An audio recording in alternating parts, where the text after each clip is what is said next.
Hi hello welcome to my channel పండు Chandu vlogs అండి. ఈరోజు టిఫిన్లోకి అయితే మేము పూరి చేసుకున్నాం. అందులోకి కాంబినేషన్గా టమాటా పల్లి చట్నీ అయితే చేసుకున్నాం. పూరీలోకి చట్నీ బాగుంటుంది, ఒకసారి ట్రై చేయండి. దానికి కావాల్సిన ఇంగ్రీడియంట్స్ ఆనియన్స్, పచ్చిమిర్చి, అల్లం వెల్లుల్లి, టమాటా. గ్యాస్పై కడాయి పెట్టి అందులో ఆయిల్, జీలకర్ర, ఉల్లిపాయలు, పచ్చిమిర్చి అండ్ టమాటా వేసి బాగా వేయించుకోవాలి. అందులో వేరుశనగ పలుకులు వేసి వేగగా దించేయాలి.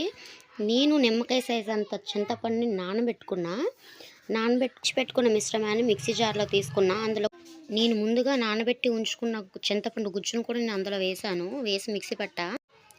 అది మెత్తగా గ్రైండ్ అయ్యాక దాని పోపు కోసం స్టవ్ పైన కడాయి పెట్టి కడాయిలో ఆయిల్, జీలకర్ర, పోపులు అండ్ ఎండుమిర్చి, కరివేపాకు వేసాను. తర్వాత అందులో ముందు గ్రైండ్ చేసి పెట్టుకున్న చట్నీని కూడా వేసేసి అంతే, పల్లి చట్నీ రెడీ అయిపోయింది. వీడియో మీకు నచ్చినట్లయితే లైక్ చేయండి, షేర్ చేయండి, సబ్స్క్రైబ్